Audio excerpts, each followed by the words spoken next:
Welcome to Cactus Crossfire, your go-to for hot takes and prickly debates.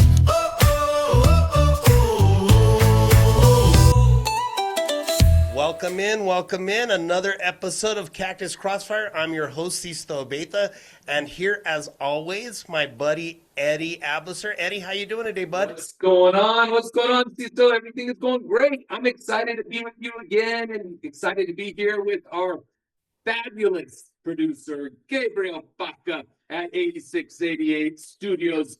Gabriel's so phenomenal. This guy can sneeze with his eyes wide open. I'm telling you, everyone needs to check out 8688 Studios. We are grateful for all of his hard work, as always, and Mandy for her work and helping us produce this show. Spencer, who's dipped in and helped us on this specific episode. We have some good stuff to talk about today. You know, I mean, come on, Eddie. I mean, these shows, our episodes just start getting better and better as we go along. We're now into episode 8 of this season, and we are already rocking it out. We're talking about all the issues that are affecting us around the country, and right now we've got one of the hot topics. I think the hot topic. And, Eddie, as usual, because he is so fast, we like to call him Fast Eddie, he's able to bring us an expert in the field. So, Eddie, this is going to be our new hot seat segment. We're going to be inviting different folks in. We've been teasing this for a while that we're going to do this. And so right now, Eddie, speakers have been avoiding the hot seat. No, Speaker hasn't. We've been avoiding Speaker. I'm just saying it. We've seen him. Where's Speaker at? We're gonna get him in the hot seat. We're gonna get, and you know what? And we probably will get him in the hot seat right after this one, because a lot of the stuff we're gonna be talking about today, he was directly a part of. So with that being said, Eddie, why don't you? Well, I'm thrilled. We're still dealing with a government shutdown, right? There's still significant problems affecting very, very, populations of need, where, whether it's SNAP, TANF benefits, WIC, and our senior benefits. And we are thrilled to have with us today a spokesperson from the Medicare Advantage Majority Organization, Darren Grubb. Mr. Darren Grubb is going to talk to us a lot about what is happening in this space of Medicare Advantage. And the first thing is that I always talk to people, because, we roam the halls of the legislature frequently, and you say Medicare, and then they get up and talk from the dais and they say Medicaid. And you're like, no, it's not Medicaid, it's Medicare. And there's this constant confusion around these safety net benefits for individuals that are needing health care. I'm pretty simple. I think care as like long-term care, right? Yeah. And aid as temporary filling support. So the aid is for people that tend to be on, below the poverty line, that need temporary aid to get them in a position for healthcare aid through difficult times. But care, the ongoing care, the Medicare that we need for our seniors and those with disabilities, is a long-term investment to make sure that those individuals. Mr. Grubb, Darren Grubb, welcome. I don't know if I was right in that description of Medicare and Medicaid, but you correct me if I'm wrong. We're glad to have you on board and have you tell us more about the program and what's happening. Well, Eddie and Sisto, great to be with you, gentlemen. Thank you both for having me today. And yeah, you got it right. I mean, that Medicaid is a safety net program administered by the federal government and in coordination with the states for the populations that you mentioned. Medicare is something that you pay into. Everyone pays into during their working career, and so that they have health care benefits.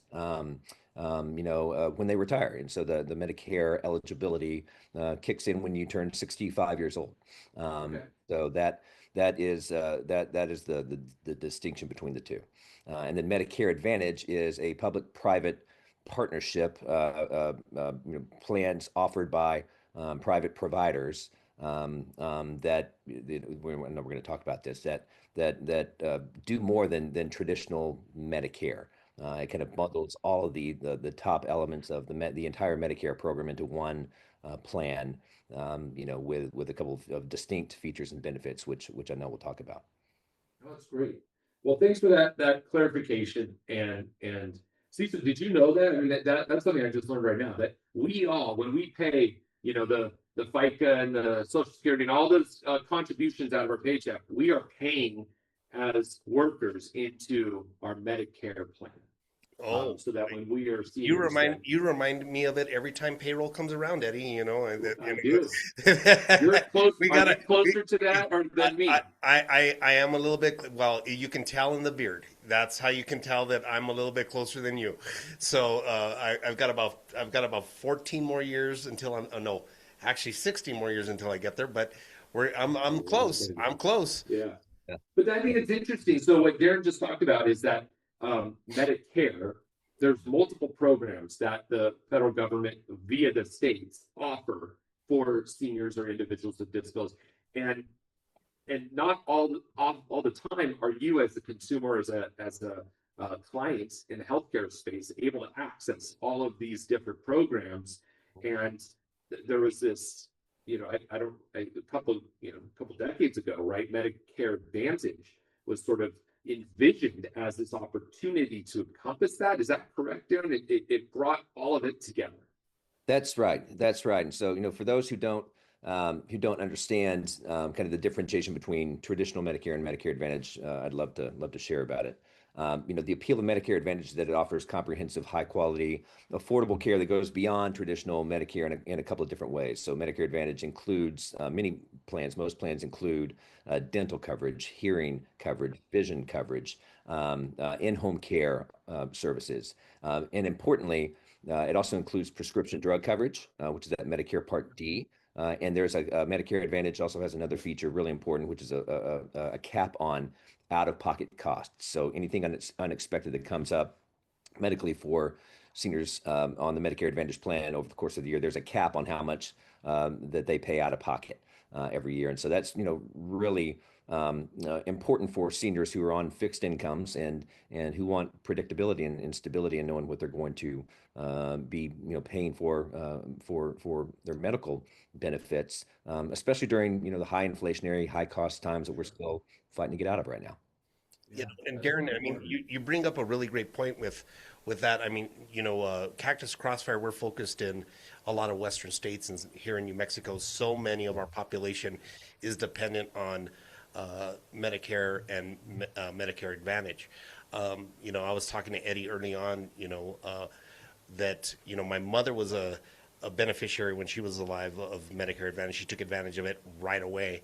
But at the same time, my dad, we were just trying to get him into getting into that program as well. Maybe you might be able to tell us how most of our seniors are able to access, how they're able to access the two different programs, and what's that process really like for them. And before you do that, the senior moment that Sisto has, right? He has his phone right by him, but he's got his ringer on, man. Yeah, I know. Come on, dude. That is like the most prototypical senior thing to do. Eddie, you already laid it out. I'm closer to that than you are. Okay, you are. All right, restate the question since I interrupted Darren. I'm sorry. I got to check my phone too, make sure I'm. I know. Gosh, I tease everyone like, come on. That's how you're getting towards that upper 65 limit. Yeah. So what was it that I interrupted? How do our seniors access the Medicare Advantage program, and what's the quickest, simplest way for them to do that? Yeah, so let's see if I can bundle this for you. So, when a senior turns 65 years old, they have their choice between traditional fee-for-service Medicare, which is exactly what it sounds like. Every time you need a service, you pay a fee. And then Medicare Advantage has all the benefits that I mentioned, kind of bundled into one plan. Now, I will say that choice is a very big component of the entire Medicare plan, and so every year there's open enrollment, and seniors have a choice that they can enroll in either Medicare or Medicare Advantage, depending on their personal needs, their personal situations, their health and wellness situation. And so, and plans vary from provider to provider, and sometimes market to market. So part of our coalition is to help educate seniors about the offerings of the Medicare Advantage plan, but we encourage them to reach out to their doctors and in coordination with their caregivers and the plan providers to understand the options and choose one that is best for them. So, but again, you have, every year seniors have the choice to either re-enroll in Medicare or Medicare Advantage or switch depending on what best meets their needs. Yeah, And go ahead, Eddie. I was just saying that provider choice is tremendous. I feel like that goes unpromoted often because Yeah. I remember working with my wife's family and their the seniors in their population, her grandmother, and the limitations that tend to exist in a community when you're on Medicare and you are limited. Um, the notion of choice and the notion of your own sort of health journey or health narrative tends to become lost. And I just think that the value that Medicare Advantage provides in provider choice, in these options for our seniors to really create this like comprehensive plan, that care coordination aspect with people that they want. That's amazing. Like I think that's great, Darren. Yeah. Yeah. Well, and I was going to say there are more than 34 million American seniors and people with disabilities who are on Medicare Advantage. So they've made that choice. The numbers are pretty consistent state to state. But like I know you're going to be in Nevada next week. In Nevada, there are 315,000 seniors who are on Medicare Advantage. That's 52% of their eligible population. You're in Utah. I think the numbers are similar for Utah and New Mexico, similar. So 50% of Medicare eligible seniors are choosing Medicare Advantage, and so the numbers really speak for themselves. We think that there's high satisfaction rates with seniors about the plans and the care that they are receiving.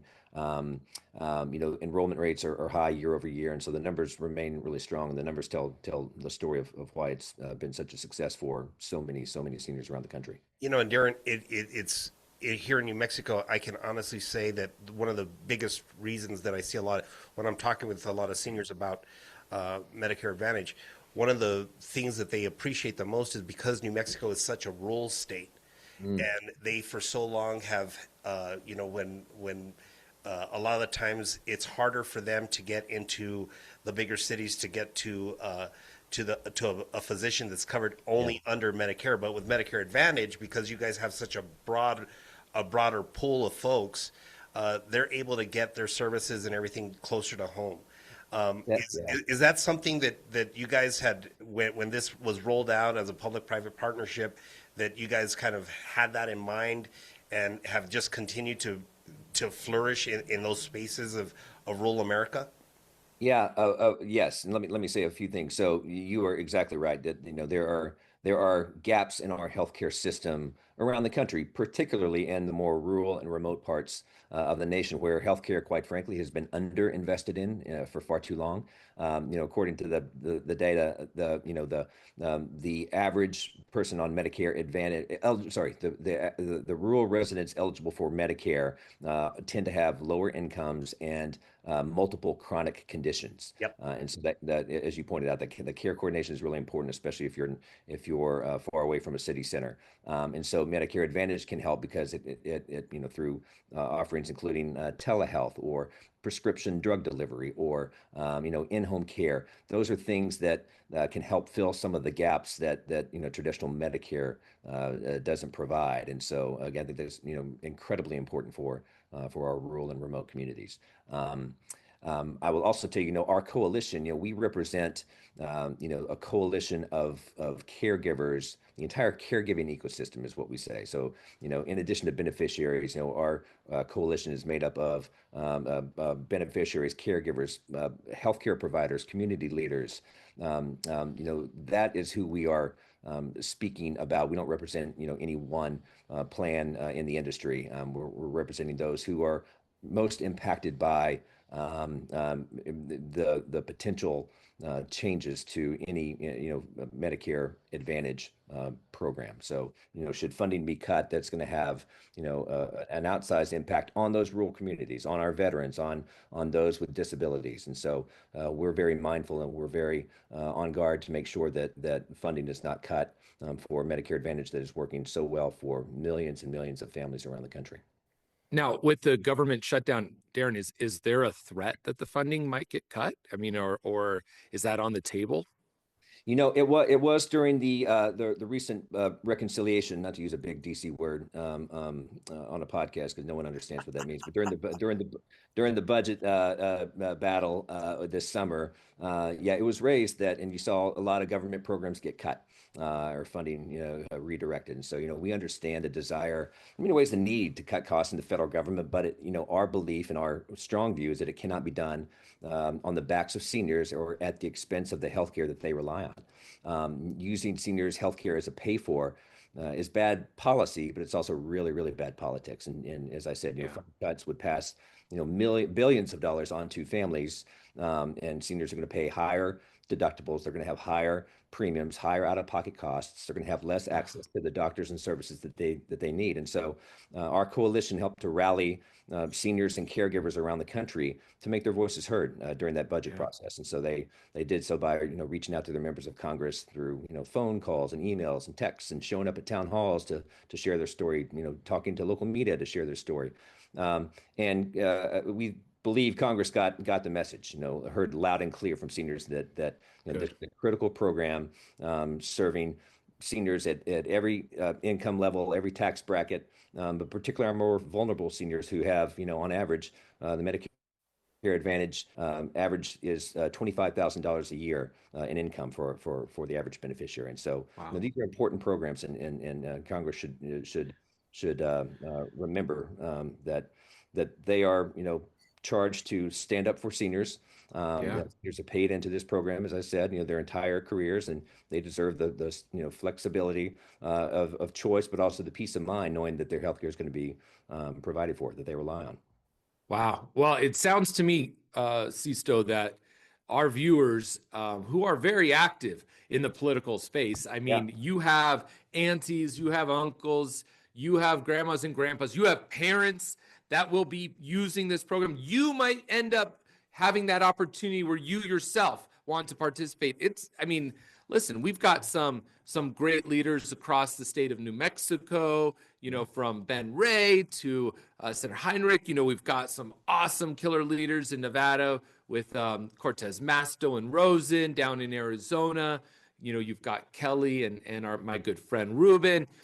So in the Southwest, we've got some good voices, but we need to, I think, grow that. And then looking up here in Utah with Senator Lee and Senator Curtis, making sure that this is a bipartisan issue, right?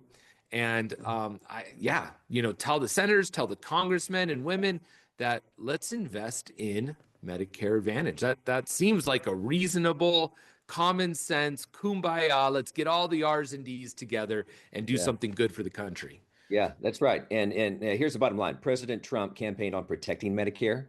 Good. So quite frankly, that was, a big part of his campaign. And so, the Republican majorities that he took along with him, they should, everyone should remember that any effort by Congress to cut funding will go against, what President Trump is very clearly stated that he wants to protect and even strengthen Medicare.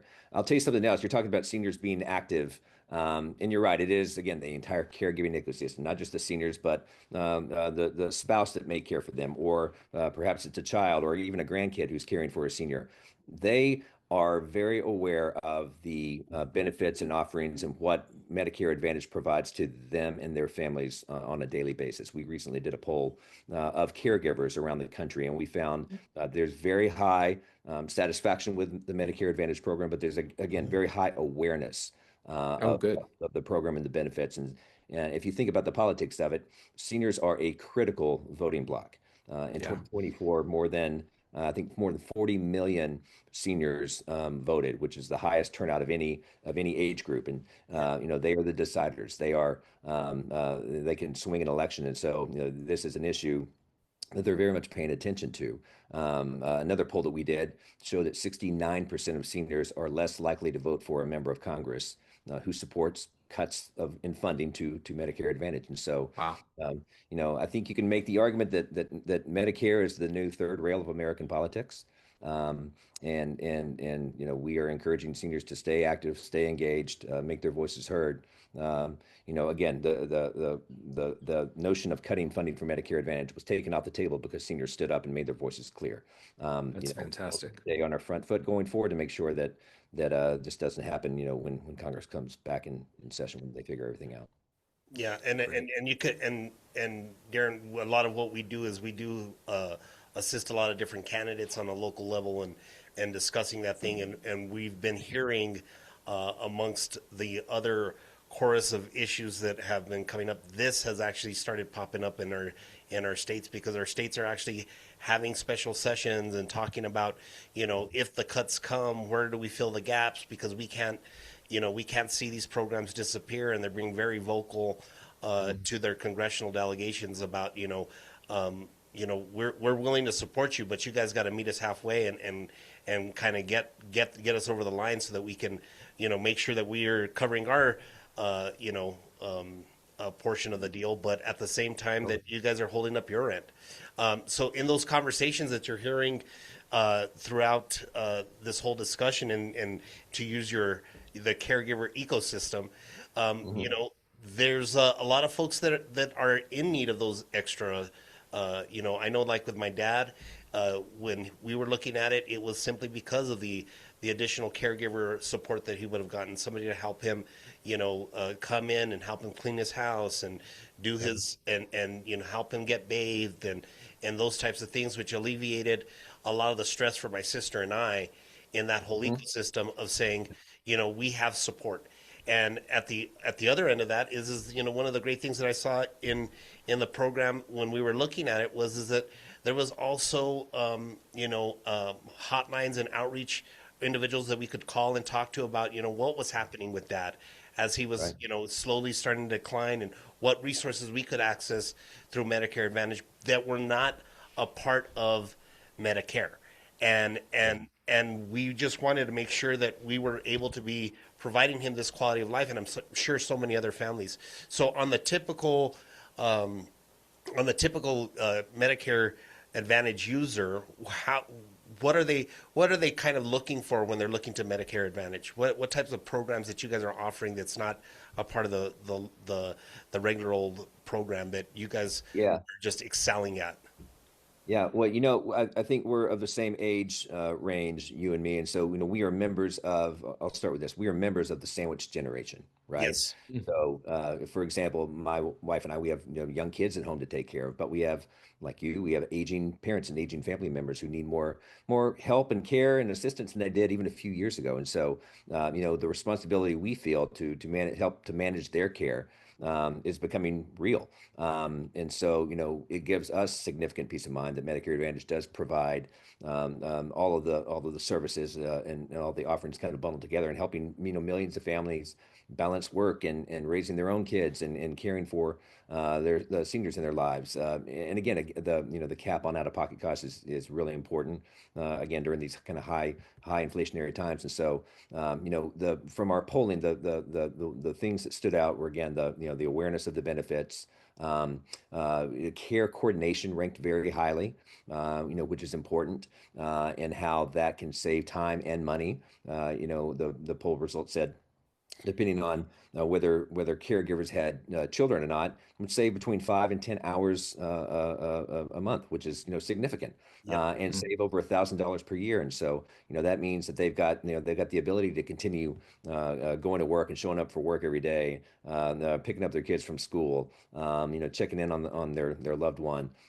It's just it does provide such a peace of mind.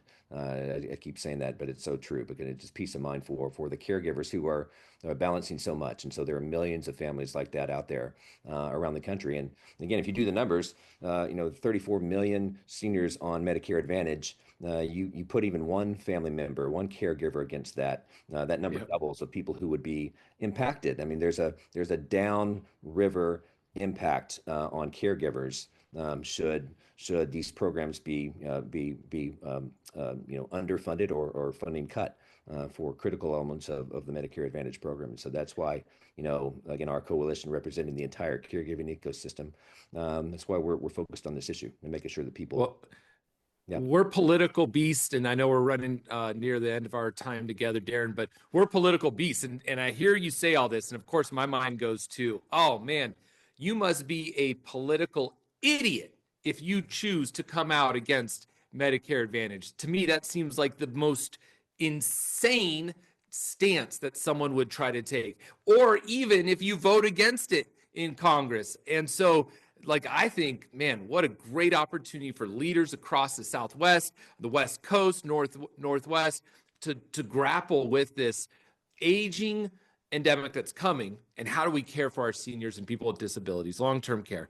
And I feel like what a no-brainer to support Medicare Advantage. Yeah, and look, we're focused on the here and now, but we're also looking to the future. Like our goal is for we're all going to be eligible for Medicare at some point pretty soon, right? And so we want to make sure that the program is intact and strong and well funded going forward for the next generation of seniors who are going to be taking advantage of this program very soon. And so, we're looking at the here and now, but we're also focused on the future, those future beneficiaries. Well, we were talking in an episode, and I know I'm going to be tongue in cheek with this, but our Gen A generation, or what is it, Sisto, that they're like, they're quiet quitting, they're traveling, spending all their money. None of them are paying into Medicare. We got to get those folks back into the system, paying into Medicare to support them when they get older, because if that's not happening, we have to find other ways to support that. And frankly, right, I love this idea that we all contribute, we all participate, and we get those benefits as we age and need them and in our later stages of the life. So, hey, Darren, it was a joy and pleasure to get to know you, man, and hear about Medicare Advantage. To me, this is one of those high level, of course we want to protect our country. Of course we want to protect our seniors. These are those policy issues that it seems like a no-brainer for every politician to get behind. And thanks for amplifying that message. And hopefully our viewers on Cactus Crossfire understand that and take action and let their elected officials know how important Medicare Advantage truly is. Because what a great option and choice for our seniors to involve in. So thank you, sir. Thank you so much for having me. I appreciate the chance to share a little bit more with you. Appreciate it. Darren, appreciate you. Have a great day. All right. Take care. Bye. Eddie, what a great segment. What a great first hot seat to have somebody here bringing in Darren from Medicare Advantage Majority, hearing, about the 35 million folks across our country that are dependent on these programs. And it's not just Medicare Advantage. It's a whole host of other things that we're seeing discussed nationally and throughout the country and in our individual states that we work in and day out. One of the things that we're starting to see is SNAP benefits are being discussed, welfare benefits are being discussed, and now, with the date here upon us, SNAP benefits have been suspended because of the federal shutdown. And, states are stepping up. New Mexico just announced that they were going to cover a portion of that until we got things kind of settled. Our Attorney General, that's great. Our great Attorney General, Raul Torres, jumped in with AG Torres. General Torres. He stepped up and he's joined a coalition of other states who are now suing the USDA to release those SNAP benefit dollars back into the states so that they have access to get us through the end of the year until we figure something else out, because the money's already there. And so, but it's sad that states are are having to sue on behalf of the most vulnerable populations in our country to provide benefits that, you know, quite frankly, they were promised, and we made a social commitment with them on that. You know, those are things that we're looking at, and you know, 42 million Americans, 1 in 8 rely on SNAP. Mm. 1 in 8. Sisto, let's break that down for a sec, because I feel like, you know, oftentimes we say the word SNAP, and I don't. SNAP is SNAP, right? It stands for Supplemental Nutrition Not Assistance. not SNAP. That's Not SNAP. No. I There's thought a game that I used to play, right, where we'd send words to each other, and I'd be like, I click twice, and they would get it. It's called Snaps. This, the Supplemental Nutrition Assistance Program, SNAP, or food stamps. It was the safety net program intended to help after the Great Depression, right? You had leaders like Roosevelt and you know, obviously Kennedy and folks that expanded these benefits into a more pronounced offering. And folks like Reagan even brought some investment. The idea was that if you need food, this is your way to get food. Yeah. Food. We're talking about Maslow's hierarchy of needs, the most bare essential beyond safety, food to live. And I mean, I don't get it, man. Why are we screwing around with the population, a huge population, 1 in 8, that needs food? I don't understand it. Grateful for the states that are dipping in to perhaps their savings, perhaps their special session I hear coming in Nevada. I know Utah's got savings well enough to support their SNAP benefit program. I know New Mexico does. Arizona, my friends in Arizona, the constant mess that Arizona is, but we know that there's leaders there that are looking to make sure that those individuals get those benefits.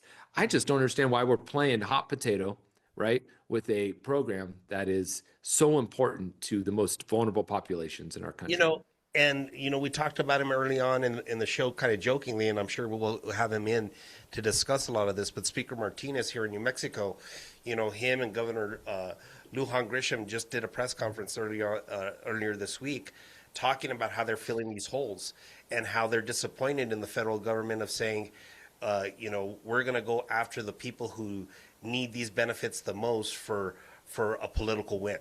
And basically that's where we are with SNAP benefits. And a lot of folks need to understand that SNAP benefits aren't just people that are also, this is one of the things that came up during our special session here in New Mexico.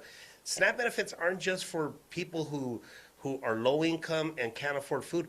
Our college students depend on SNAP dollars, because when your kid is at college and your kid is trying to get their education, sometimes they can't work. Sometimes they can't, you know, steal away and find a part-time job to cover those costs. So they apply for SNAP benefits, and the universities are dependent on feeding students. And also, even now, we just came out of the summer season, right? We came out of the summer. We had, you know, there's that gap of when kids are out of school, and they're not going to school in the summertime, and they're not getting that breakfast. They're not getting that lunch. And part of those SNAP benefits, those are the summer food programs. Those are the fill-in programs that we have to help meet the needs for those children that are in extreme poverty that need access to a meal. And those go ahead. No, those access to the meal, right? Like, Sisto, think about the 20s and 30s, right? Post-Great Depression, soup kitchens became a thing. Yep. Like, the soup kitchens don't exist anymore. Now, yes, right? We have philanthropic, we have religious organizations that are helping many of those that are really, really down on their luck, homeless populations.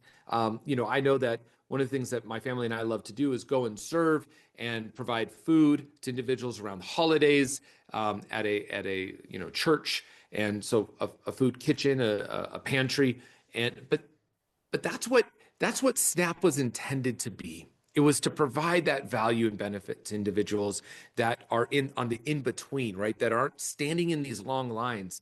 And, you know, I see from the right criticism, really unjust criticism, about individuals using SNAP benefits for, just ridiculous foods. There's restrictions on those programs. You can't use SNAP for cigarettes. You can't use SNAP for some candies and sodas. Like, there's restrictions on those things. Yeah. The states want individuals to use the SNAP benefits for foods that are nutritional and healthy. Now, if that happens, that's fraud, right? Yeah. And there's been people caught across many different states using SNAP fraud, but you can't legislate people who are being deceptive, right? I mean, this is the conversation that we've had in legislative halls for many, many years. You can't fully legislate it. You can restrict it and then go after the people that choose to use the system fraudulently. Yeah. But you don't end SNAP because you have these one-off narratives, right? See, so like, that's ridiculous. And this is the crazy thing, Eddie, and I'm going to share a personal story. I have a friend of mine's sister was born with a disability. She's in her she's in her mid-50s now, okay? She is a beneficiary of Medicare Advantage. She's a beneficiary of subsidized housing because she wants to live independently with her disability, and we finally got her to that point.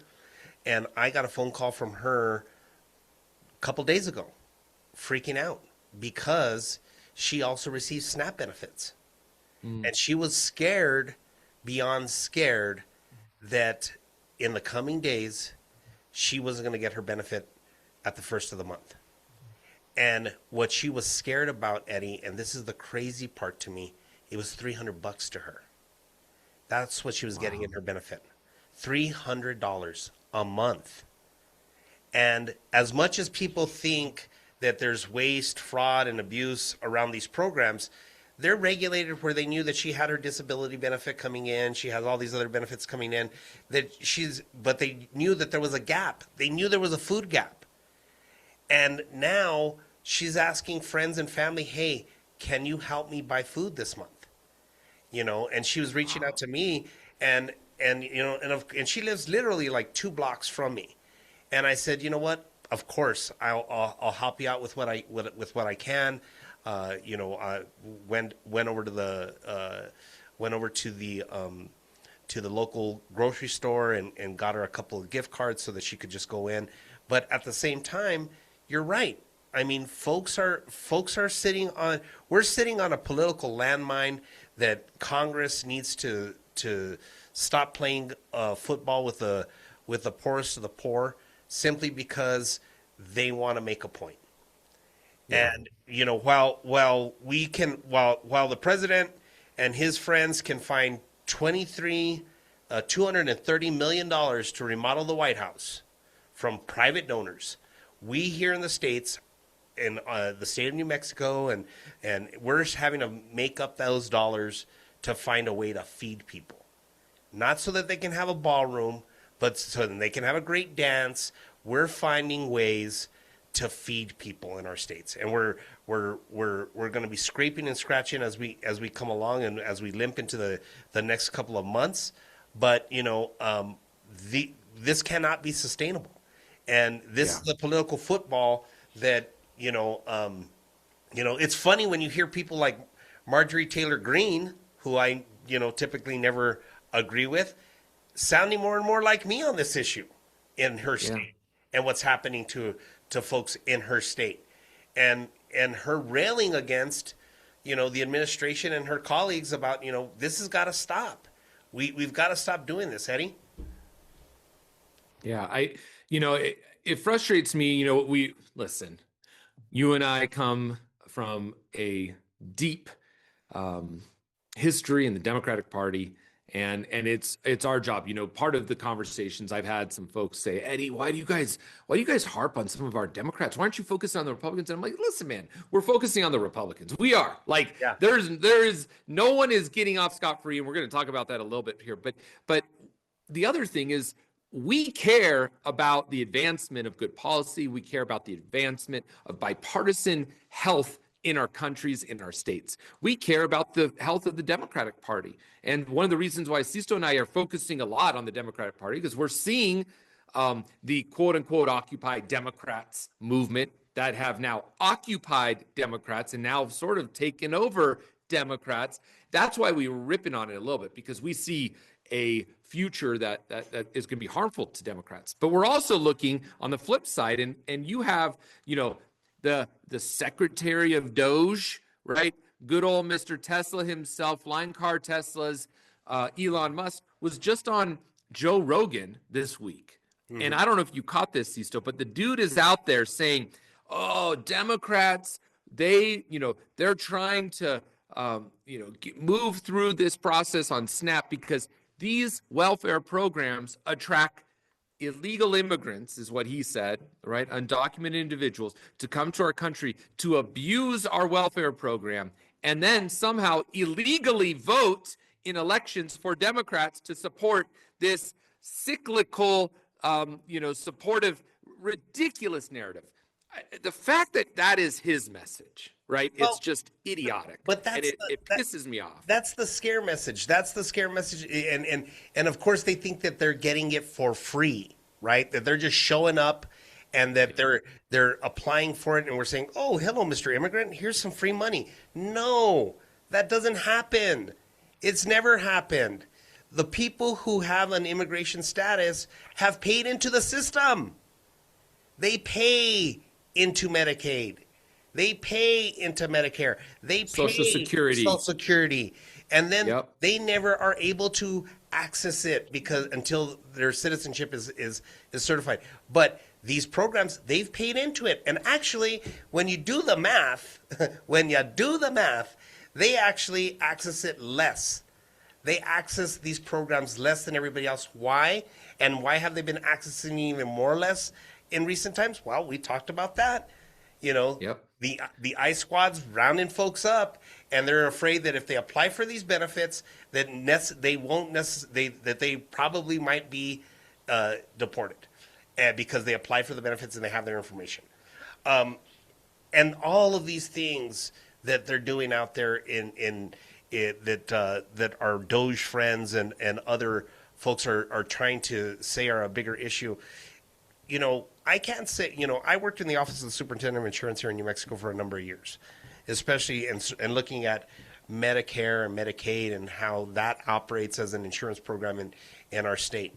And yes, did we find waste, fraud, and abuse? Yes. Were we able to crack down on it? Absolutely. Yeah. Absolutely. And when we were able to do that, we were able to let these bad actors know that somebody's watching and we will catch you. And, the fraud division at the Office of the Superintendent of Insurance, they did a phenomenal job of not just prosecuting, regular old care physicians, but also people, dentists who were abusing the Medicare Advantage program as well. Yeah. And so, yeah. So the waste, fraud, and abuse that they think happens is not as widespread as they want us all to believe. But actually, the other part of this is that, so when they start talking about immigrants, I usually just say, so you think your neighbor should starve? Because let's make this not about their status. Let's just make this about these people being human beings. I've seen, that they, they're those same people that make that argument are the first ones to stand in line to offer help at a soup kitchen. And I bet you when they go to that soup kitchen, they're not asking people's status as they walk through and they hand them a plate. Yeah. And that's where, even with during the you and I remember during the George W. Bush years, right? What has happened to the compassionate conservative that existed in the Republican Party? What happened to the way that those Republicans, and you even brought up, the expansion that even happened under Reagan. And we always go back to Reagan because Reagan, as is one of their, shining stars. But at the same time, even though he had problems with other groups that were seen as Democratic groups, maybe, but they never stopped trying to help the poorest of the poor and understood that there was that need. And now it's starting to come back. God bless her. You can hear it here first. Marjorie Taylor Greene, you keep banging that drum at your colleagues that you want to talk, that you're always talking to about how this has become a political football. You go, girl. I'm on your side on this one. I want to see you march. I want you to see you storm the Capitol with all your friends, demanding that, because the wheelchair brigade will show up sooner or later. They're going to show up. And when they start showing up, because the other part of all of this is when you think about these SNAP benefits and you think about grandma and grandpa that have a need to access those benefits, guarantee you grandma and grandpa have a granddaughter, have a grandson that are also in need of those SNAP benefits. They're probably hearing right now how their grandkids went to school the other day, and because free and reduced lunch, also part of the program. It's another thing. Yep. I mean, Sisto, first of all, I'm Googling right now aggressively to try to find a I love MTG and get you a nice T-shirt so you can wear it on the next Cactus Crossfire, because I will wear it with my Gen X cap next time I'm here. And she loves cowboy hats, right? So we got to get you guys. We'll make that happen next time we're in DC. We'll get a nice little cameo with MTG and get Sisto's love there. No. But you're right. Listen, man, this shouldn't be an issue. This is what I'm sort of angry about. Like, it shouldn't be an issue with everything going on. Government shutdown. I mean, honestly, like, think about all the employees that have been laid off. Think about the employees that are going without paychecks, that cannot pay their bills from the government shutdown. Like, this is a big issue. And the fact that Republicans and Democrats, for whatever reason, the last thing I heard, and I honestly, I haven't dug into it, but I saw that the Republicans sent a bill to the Senate. The Senate voted it down. Primarily Democrats voted, but some Democrats voted. I know Cortez Masto voted support. So I know that there's people, Democrats want to open up government and move it forward. We're playing games here. We're playing games. It should not be shut down. Pass the resolution to open up government, get people their paychecks, get everyone their benefits. This is not a game. And it just plays into the Looney Tunes crazy stuff that's coming from Elon ever since he left with this bizarre narrative. And I can't believe Joe's buying that BS that he's saying. Like, no undocumented individuals are voting in mass for Democratic Party. I mean, I don't even think they caught like maybe one or two randos that happened on a name, and I think it was a misnamer. Like, it doesn't happen. It's not happening in this country. People aren't coming to America to get food stamps. And it's just not happening. And it's funny to me that these arguments are coming from one of the wealthiest immigrants in the country right now, right? I mean, and it blows my mind that everybody seems to forget that Elon Musk is also an immigrant. And, he benefited when he came to the United States. And I bet if we go back in time when Elon was losing his hair and wasn't, running PayPal, that at that time, I'm sure there was a few government subsidies he was taking advantage of as he was growing his empire. And I'm sure that he still does. And we're not looking at those benefits. We're not looking at those entitlements for those companies. And for some reason, Doge never looked into the waste, fraud, and abuse that happens in, business grants and small business loans and all of those things that we know happens at a much higher percentage than what they're talking about in SNAP. Yeah. But, as we go along, the interesting part is that the political storm and the shutdown that you're talking about, Eddie, it's hitting our western states pretty hard. Considering that, in New Mexico, the federal jobs make up a huge majority of our state. The last time we had a federal shutdown that lasted a couple of weeks, I remember doing the math. And I said, okay, let's just say that the average employee in a state job here in New Mexico, let's just take the most average guy, and he's making $60,000 a year. He's making $3,500 a month working for the Fed. If his check goes away, okay, that's $3,500 that is not getting spent in our economies anymore, in our state economies. That's them not going out to have dinner. That's not them driving to work. That's not them putting gas in their car. That's not them going out to lunch with their friends maybe once a week. That's them not buying a gallon of milk. And who does and who does that all affect? Well, that affects the oil and gas industry because nobody's buying gas. That affects the dairy industry, our dairy farmers, because nobody can afford a half a gallon of milk. That's affecting the small restaurants that are already struggling as it is because of tariffs and everything else, and we're going to get into some of that as well. That they're having to pay more for produce and everything else, but now they can't sell it, and they're going to lose money because they placed their orders, before the shutdown. I would challenge anybody that's in any of our states to go to a restaurant or a store or anything next to one of our military bases or one of our national labs. They're ghost towns right now. Yeah. They're ghost towns right now. And also as a big part of this shutdown, our military guys aren't getting paid. Yeah. My friends on the other side of the aisle, those God bless America and God bless our veteran and God bless the troops, they're left hanging. Yeah.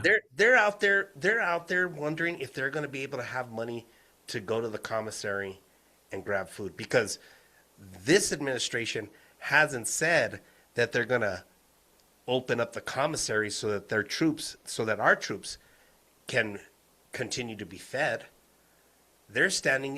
Our troops are standing in these food bank lines now.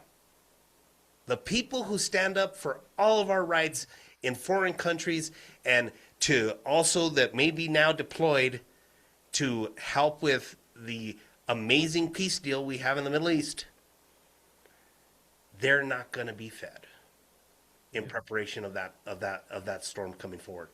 And and where does it stop? Where does it stop? And yes, I'm going to keep giving people like MTG a lot of love, because she's actually calling. There's nothing better than when people speak truth to power, when it's the right thing. And if you're going to do the right thing, do the right thing. But I guess the White House is just, they're too busy looking at floor plans for the East Wing, for the East Wing, the new golden the new golden gilded East Wing that is being built, and that's sad. That is sad that we have people in I mean, what a better way to prove that we care about the haves and the have-nots than for there to be right now the tearing down of our wonderful White House to make more room to have a party. Yeah. Let them eat cake, brother. Let them eat cake. And that's the sort of mentality that's, I think, permeating throughout our country. I think there's a significant loss of understanding. That we talk about the struggle. I think I mentioned this last time. I think struggle is good. Struggle is great. Good things come out of struggle, right? I work with my kids on in their own personal, professional futures on having that struggle. I think that's awesome. But I also think there's a big misconnect when you reach a certain point in your life and you're looking back and you're like, well, I did it, or, I accomplished something, perhaps through nepotism or cronyism or inheritance. Maybe the success stories of those that clawed their way to the top, right? But there is a loss. There becomes a loss of understanding of the millions of families that are struggling, right? That are pushing through it, that wake up, they work so hard, right? And that's the thing. We're not talking about hard work here, because they are working hard, Sisto. They're waking up mornings, getting out, laboring, right?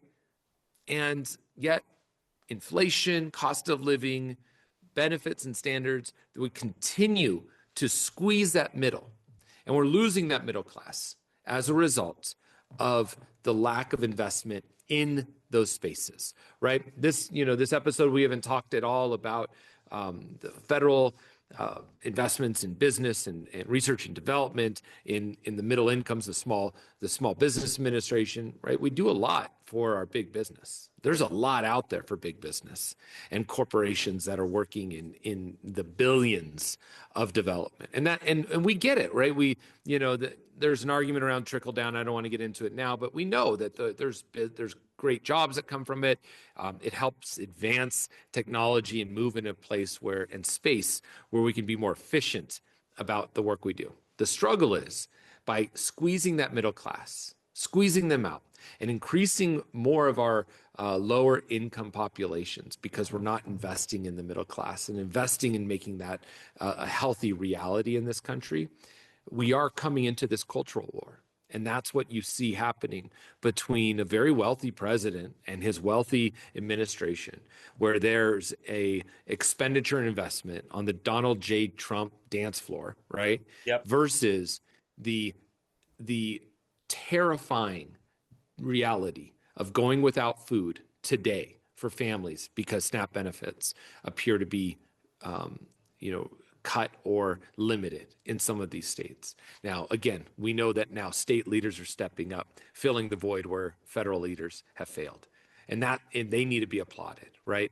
We need to talk about Speaker and the work that he's doing here in New Mexico. We need to talk about the work that bipartisan out in Nevada. They're going to call a special session, I hear, and people like Assemblywoman Marzola is taking the mantle and working with Governor Lombardo to provide these SNAP benefits. I mean, those things are very important, but it is also equally reflective for us to criticize the federal administration, starting with the president, and some of the shenanigans that are happening behind the scenes between R's and D's. They're both to blame, in my opinion. You can pass a resolution, extend government, extend the benefits. There's options on the table.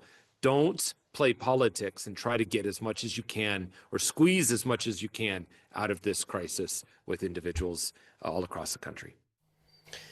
Eddie, these are the things that we bring, why we started this podcast, to have these conversations and address these issues. And hopefully folks will start engaging us through the platform, engaging us. I know that you get quite a bit of engagement because you're so prickly. Woo, am I prickly? But we don't ever want to have a show where we're not hearing and we've done this a couple episodes back where your comments actually made it on air. And when you hear something that we're saying and you want to talk about it, drop a comment, hit that like button, hit the subscribe button, go to cactuscrossfire.com so that you can sign up for our newsletter, so that you guys are getting all the information that we're getting before we even come into the room, and you guys kind of have an idea of where we're headed with a lot of these conversations. But at the end of the day, this is what this platform is about. This platform is about us engaging. It's about us talking about it. It's about us bringing people together. And even, as much as people like to say that we rail against our own party, well, yet again, I'm a big fan of people who speak truth to power. And that's all we're trying to do here, is making sure that I can't call out my other friends on the other side of the aisle when I'm not willing to do that here. And and I'll go back to it again, especially here in New Mexico.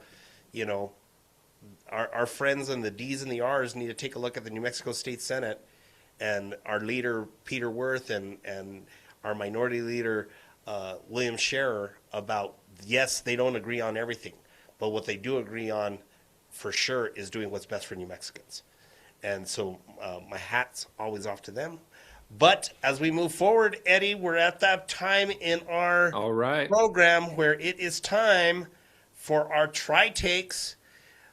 This is Eddie's favorite part. This is where Eddie really comes with it and he shines. You got to give me something spicy, you got to give me something prickly, and you got to give me something quickly. All right. My spicy take for this week is the Heritage Foundation, a.k.a. the White Nationalists Association of America, a.k.a. the new KKK, right? Heritage has proven to America who they are by standing up for Tucker Carlson and Nick Fuentes, two proven white nationalist racists, frankly, in what they say. I mean, it is disgusting what Heritage has done. They started off. I mean, I remember when I was in the legislature, Sisto, Heritage came out and they had these great policy briefs. There was some good stuff that they did. And I hope maybe that they can kick out Mr. Kevin Roberts, their president, for the things that he decided to do. But come on, come on, board. What are they thinking? They are perpetuating hate.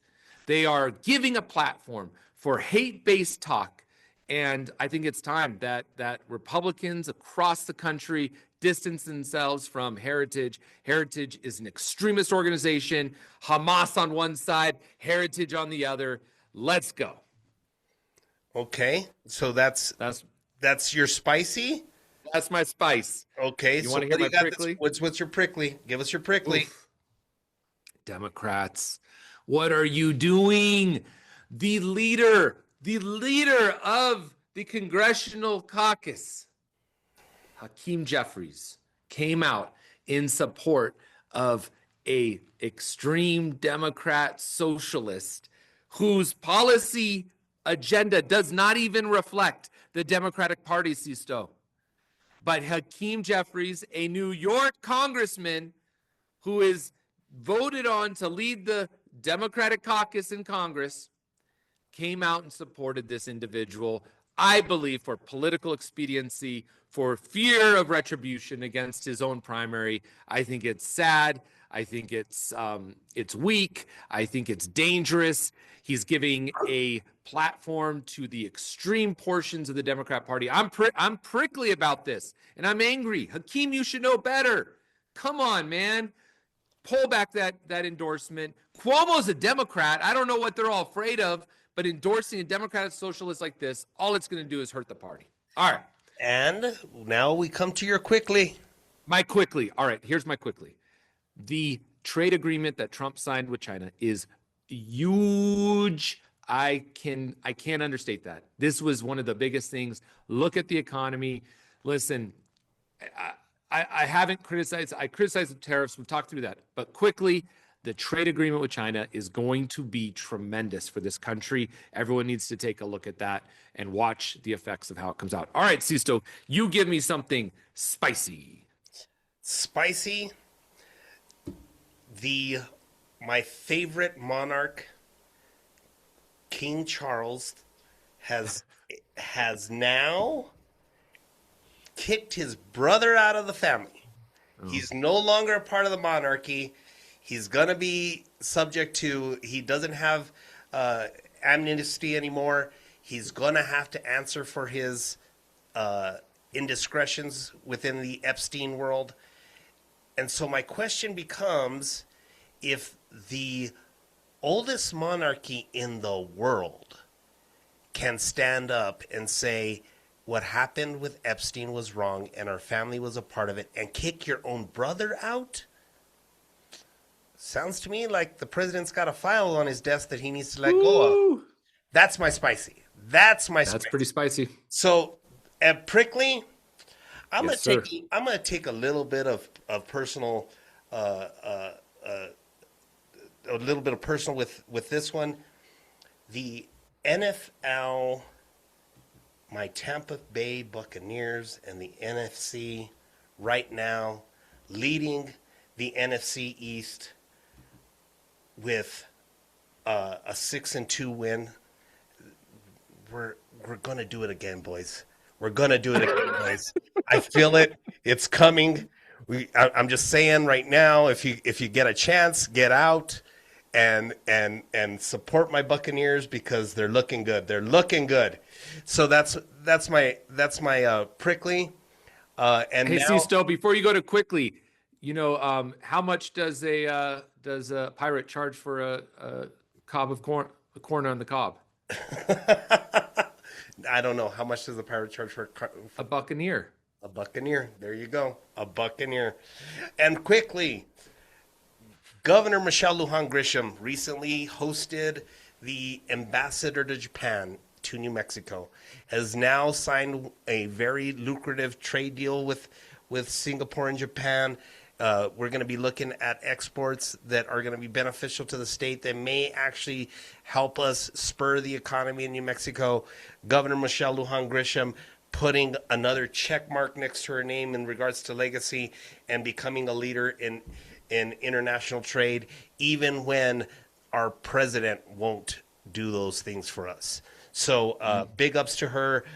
She did a great job hosting these folks, brought a lot of people from a lot of different sectors to meet with them. I was actually with a restaurateur last night here in out of Santa Fe, and he was telling me about the meeting that they had, how she hosted them at the mansion, and there was a great dialogue about trade with Japan, not just at the larger levels, but reaching all the way down to your local restaurants. So quickly, cheers to the governor and her team, and also the head of economic development, Rob Black, for doing a great job in putting that whole thing together. So, Well, sounds like you need another T-shirt in MLG with your MTG. I have an MLG. I have many MLG T-shirts over the years. Sure, you do. So there you go. All right. With that being said, everybody, thank you so much for tuning in. Don't forget to hit that like button. Don't forget to share us. Also, don't forget to visit cactuscrossfire.com and sign up for our newsletter. Until then, I'm Sisto Beta here in New Mexico. Eddie Ablisser from all over the West, and we are thrilled to be your voices at Cactus Crossfire. Thanks, everybody. We'll see you next time.